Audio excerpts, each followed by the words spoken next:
Red Ace is a 5 life, 5000 power leader, with an effect you can use when he attacks, or when he is attacked, by discarding any event or stage from your hand to give him 1000 extra power for that battle. Let's take a look at what we can do.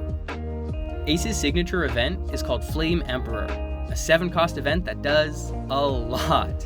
First, you'll be popping one of your opponent's characters that has up to 8000 power. Then your leader gets pumped up to 8000 power himself, and he gains double attack. It can be super punishing to pop your opponent's blocker and then dealing a massive blow to their life. Because you play so many events, you'll need to make sure your characters survive when they hit the field. The 5-cost Marco is a really solid option since you can pitch any event from your hand when he's KO'd to bring him right back out again. The 4-cost blocker Marco is very similar, but can discard any Whitebeard Pirate card once your life dips below 3. These cards are extremely sticky, and discarding will almost always be worth it. Another card that will be difficult for your opponent to remove is the 5-cost Ace. He has Rush, but also can't be removed by card effects once per turn, so he just works great in this deck. With strong characters on the field to distract your opponent, you can pair them with more powerful events to overwhelm them. Gum Gum Mole Pistol is one of the strongest and most flexible removal options that Red has. With a Marco or an Ace on your board, you can easily pop a character with 7000 power.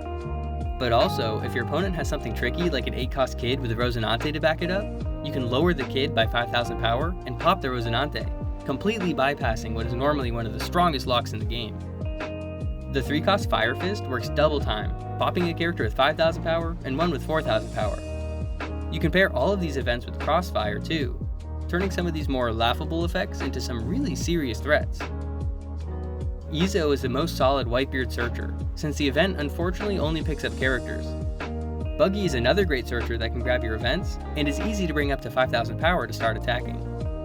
The 7-cost Newgate will be a pain for your opponent every turn, especially with something like Crossfire or Rayleigh to back it up. I really like the 7-cost Ace though, especially when you play him the turn after Newgate to pop an 8000 power character, or with a Seaquake to pop a 6000 power character. Another character to consider is the 9-cost Newgate. He can pump your leader up to 7000 power until the start of your next turn, and pop a 3000 power character, usually a blocker, when he attacks. It can be super devastating to use Crossfire, Mole Pistol, or Otama to lower power first and hit something your opponent isn't expecting. I think Ace is best when you go first, since you want to play about as aggressive as possible. You have some good options for 1 Dawn, and your real plays start at 5 and 7 Dawn. Going second can be nice too, because your opponent might drop more smaller characters that you can clean up with Marco.